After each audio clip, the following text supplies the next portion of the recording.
कि उन्होंने अर्ज किया, ये बहुत खास है, पूरी बात ही खास है लेकिन इस पर खास तवज्जो। आराबी सवाल करते हैं, या रसूल अल्लाह,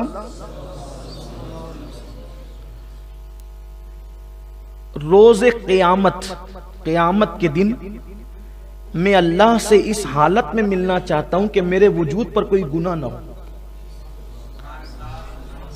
मैं गुनाहों से पाक और साफ होकर अल्लाह से क़यामत में मिलना चाहता हूं। क़यामत के दिन मैं अल्लाह से पाक और साफ कि मेरे नामे अमाल में कोई गुनाह ना हो, इस शान से मैं अल्लाह से मिलना चाहता हूं। कितना खूबसूरत जवाब है। हुजूर अलैहिस्सलाम फरमाते हैं, गुस्ल जनाबत को खूब अच्छी तरह किया करो, इसकी बरकत से अल्लाह से तुम इस हालत में मिलोगे कि तुम्हारे नामे अमाल में कोई गुनाह नहीं होगा।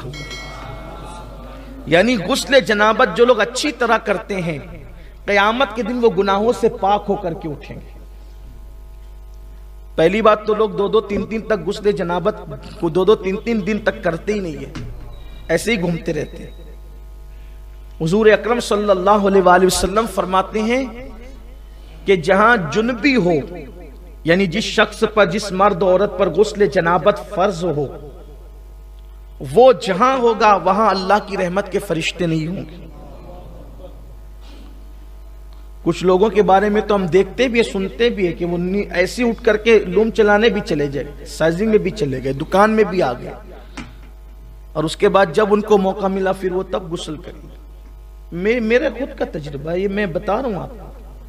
कहीं ऐसे लोग से मेरी मुलाकात हुई तो मैंने कहा कि चले नमाज, मेरी तो आदत है कि जब लोग मुझसे मिलते हैं तो या तो अगर मौका होता है तो मैं उनको नमाज की दावत दे देता हूं, या फिर हफ्तावार इज्तिमा की दावत देता हूं। ये बचपने से मेरे मामूलात में है, इसलिए कि जब से मैंने पढ़ा कि किसी बंदे को नेकी की तरफ बुलाना 60 साल की बेरिया इबादत से बेहतर है। मैंने कहा कि क्यों छोड़े 60 साल की इबादत को। 60 साल गार में बैठकर इबादत करने वाले को जो सवाब मिलता है, उससे ज्यादा सवाब नेकी की तरफ बुलाने वाले को मिलता है। तो एक दिन मैंने अपने एक जगह में बैठा हुआ था, तो मैंने उनसे कहा कि चलें नमाज पढ़ लेते हैं, और उन्होंने कहा आप जाएं। आप भी चलते तो अच्छा होता। मैं अकेला ही था, तो उन्होंने कहा एक काम करता हूं, मैं मस्जिद तक आपको पहुंचा दे। तो चलिए वो आए मस्जिद के दरवाजे पर, उन्होंने मुझे पहुंचा। फिर उन्होंने कहा कि भाई दरवाजे तक आए, पढ़ तो नहीं। मेरे कान में कहा कि सैयद साहब मैं असल में अभी मेरा गुस्ल बाकी है। बड़ा सदमा हुआ। बल्कि ये भी हदीस पाक में आया है कि जो गुस्ल जनाबत में ताखीर करे, मरते वक्त तो उसकी जबान पे कलेमा नहीं आएगा।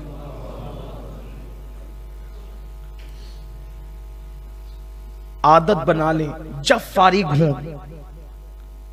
फौरन गुस्ल करें। हालांकि फज्र के वक्त तक इजाजत है, लेकिन फौरन करें, अपनी आदत बनाएं। मौलाए कायनात सैयदना अली करमल्लाहु ताला वजहुल करीम फरमाते हैं कि मैंने कभी जनाबत रात के अव्वल के हिस्से में नहीं की, हमेशा मैंने जनाबत रात के आखिरी हिस्से। मैं जनाबत सिर्फ समझाने के लिए कह रहा हूं, वहां तक अभी बच्चे बहनें सब और लोग होते हैं, सिर्फ समझाने के लिए। मैंने कभी जनाबत का मामला शुरू रात में नहीं किया, हमेशा रात के आखिरी हिस्से में किया। वजह इसलिए कहते हैं कि अगर शुरू हिस्से में करता तो रात में उसी हालत में सोना पड़ता। अभी तो बहुत आसानी है मेरे अजीजों, गीजर चालू करो और 5 मिनट में गुस्ल करके बाहर निकल जाओ, तो फिर भी लोग मलीछे जैसे बने रहते हैं, 2-2 3-3 दिन नहीं नहाते। लेकिन वो वक्त, और वो भी अरब के अंदर, जहां तेल से भी महंगा पानी आज भी बिक रहा है। पेट्रोल वहां सस्ता है, पानी महंगा है अभी भी। तो समुंदरों का पानी उन्होंने काबिल इस्तेमाल बना लिया मशीनों के जरिए से, तो अब भी पानी महंगा है वहां। तो जब कुओं के जरिए पानी निकाला जाता होगा तो उस वक्त पानी की कितनी अहमियत होगी। तो मौलाए कायनात कहते हैं कि रात के शुरू हिस्से में जनाबत इसलिए नहीं की कि रात भर जनाबत की हालत में सोना पड़ता था, इसलिए मैं आखिरी हिस्से में जनाबत करता ताकि मैं नापाक ना रहूं। क्यों? अगर उसी हालत में मौत आ गई तो अल्लाह को मुंह क्या दिखाऊंगा। तो इसलिए अगर गुस्ल जनाबत फर्ज हो जाए तो फौरी तौर पर करें। हालांकि फौरी तौर पे फर्ज वाजिब नहीं है, फजर की अजान तक अगर वुजू करके सो जाए तो इजाजत है, लेकिन मौत का भरोसा क्या है। एक बात आपको बताऊं, गुस्ल जनाबत न करने का नुकसान कभी कितना बड़ा होता है। एक है शहीद हकीकी, एक है शहीद फिqही और एक है शहीद हुक्मी। शहीद की 3 किस्म। शहीद हकीकी वो है कि जिसको मार दिया गया, जुल्मन मारा गया, अल्लाह की राह में मर गया वगैरह वगैरह। अब उसको इतनी देर तक जिंदगी नहीं मिली कि एक नमाज का वक्त आ जाता, या वो एक लुकमा खाता, या वो वसीयत करता। ये सब अगर वसीयत कर लिया तो शहीद हकीकी ना रहा, फिqही हो गया। ठीक इसी तरीके से नमाज का वक्त आ गया, या वसीयत कर दिया, या खाना खा लिया, अब वो शहीद हकीकी ना रहा। लेकिन जो शहीद हकीकी होता है उसको उसी के खून के साथ उसी कपड़ों में दफन किया जाता है, और वो अपने खून को लेकर क़यामत के दिन उठेगा उसी कपड़ों में, और उससे मुश्क की खुशबू आएगी, और उसका खून भी मीज़ान अमल पे तौला जाएगा। ये शहीद हकीकी। अस्सलामु अलैकुम वरहमतुल्लाहि वबरकातुहू। मेरे प्यारे भाइयों बहनों, जैसे कि आप हमसे बेहतर उलमाए कराम के फ़ख्र आज़म मुफ्ती आज़म मोहम्मद सैयद अमीनुल कादरी साहब के बयान को समाअत फरमा रहे थे, मैं आपका मेहरबान कारी नूर आलम।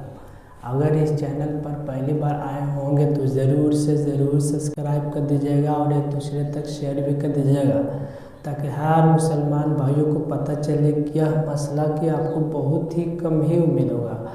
और आजकल के लोग हमारे इल्म से, हमारे मज़हब से बहुत कम विशेष में मालूम होता है, तो ये सब आपको कुछ भी मालूम नहीं होगा। तो मैंने सोचा कि चलो यार, इस पैगाम को अपने भाइयों तक शेयर करना बहुत ही ज़रूरी है कि हम बिस्तरी पूरी कपड़े उतार कर करना सही है या गलत है।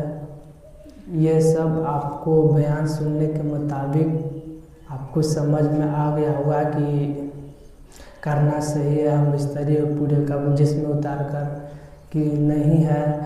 और जो कि